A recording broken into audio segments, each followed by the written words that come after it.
روایت ہے عبداللہ بن عمر سے، فرماتے ہیں فرمایا رسول اللہ صلی اللہ علیہ وآلہ وسلم نے کہ اللہ نے مخلوق کی تقدیریں آسمان و زمین کی پیدائش سے 50,000 برس پہلے لکھیں۔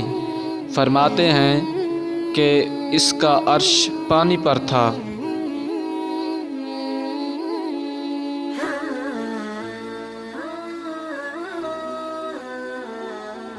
روایت ہے حضرت عمران ابن حسین سے کہ مدینہ کے 2 شخصوں نے عرض کیا کہ یا رسول اللہ فرمائیے تاکہ جو کچھ لوگ آج عمل کر رہے ہیں اور جن میں مشغول ہیں، کیا یہ ایسی چیز ہے جس کا ان پر فیصلہ ہو چکا ہے؟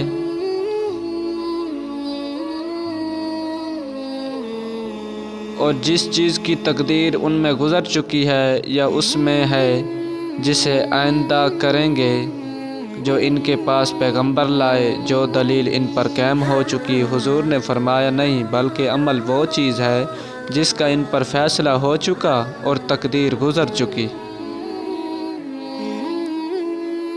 اس کی تائید اللہ کی کتاب میں بھی موجود ہے، قسم جان کی اور اس کے درست فرمانے کی، اور اس کی کہ اس کے دل میں ڈال دی بدکاری و پرہیزگاری۔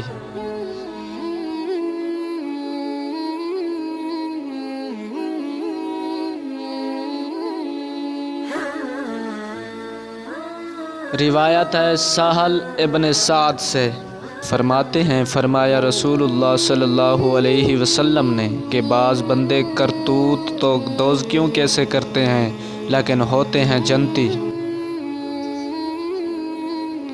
اور بعض عمل تو جنتیوں کیسے کرتے ہیں لیکن ہوتے ہیں دوزکی۔